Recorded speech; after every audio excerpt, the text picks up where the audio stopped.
Good morning. So forgive me if I seem a little nervous. To be honest with you, I am extremely nervous. I'm probably one of the last persons in this church who would want to get up and speak in front of a bunch of people. When Pastor Meshach first texted me and asked me if I would give my testimony, the first thought that came to my mind was, no way. I said, how can I politely tell Pastor Meshach I can't do this?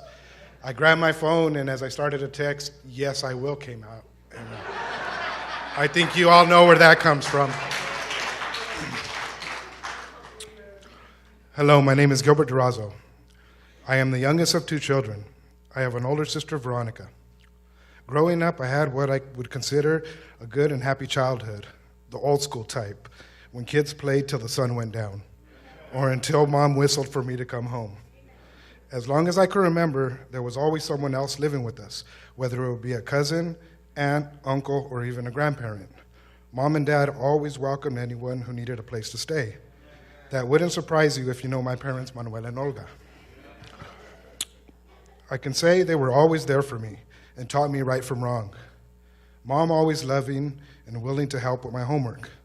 Dad was more of the tough love. He, to this day, is one of the hardest working men I know. Besides work, he went back to college to get his degree so he could make a better life for his family, and so me and my sister didn't have to struggle as hard as he had to. Even though taught right from wrong, around my middle teenage years, I started to stray. I started smoking marijuana on the weekends, then evenings. With time, eventually, it became a daily habit, to the point where I became a big pothead. Like people say, you could look up the definition of pothead in the dictionary and you would see a picture of me, but that would be an understatement. I made potheads look like lightweights. It got to the point where it consumed my whole life. I was high 24/7, 365. That's 24 hours a day, 7 days a week, 365 days a year. It strained my relationships with my family and caused me to distance myself. Fast forward to January 2018, which I now call the best thing that ever happened to me. After working 8 years for Medical Center Pharmacy, they laid me off. I stopped smoking because I knew I had to start looking for a new job. After a few days, it all started to sink in.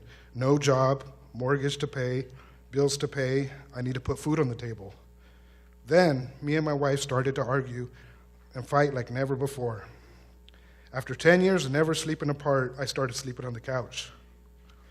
Every time we tried to talk, it led to a big fight. Excuse me. I could say we were right on the verge of separating or even divorce.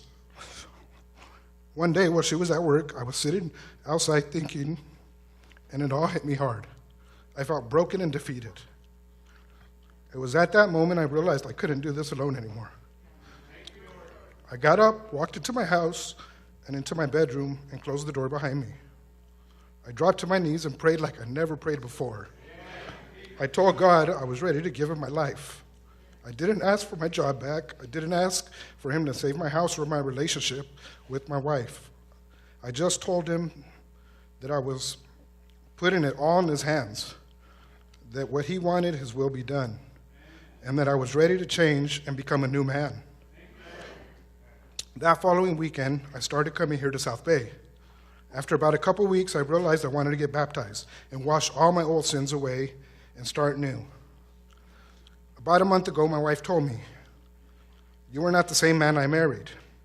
She said, "The man I married would never give up smoking weed, would never go to church, and was a jerk and always angry." I'm still working on the latter of the three. By no way am I claiming to be perfect now, but I know I am a changed man and heading in the right direction. I know I might stumble and fall, but I also know now that he will be there to pick me up. It's been about 5 months now, and my addiction is gone, and I don't miss it.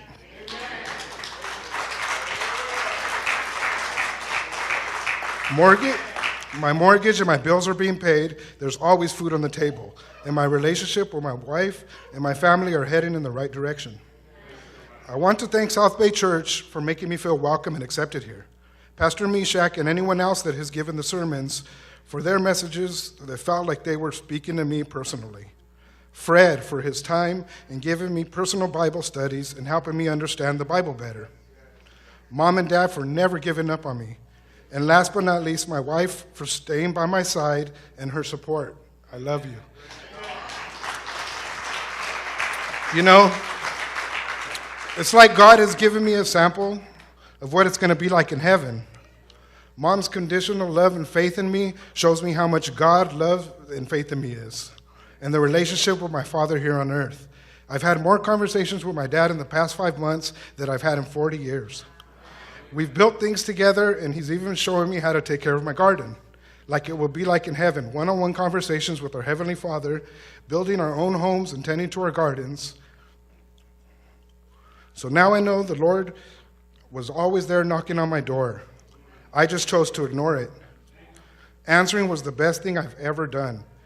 So if you're out there and you're ignoring that knocking at your door, and I know he's knocking, all I can say is answer it. You won't regret it. Thank you for listening to my story, and God bless you all.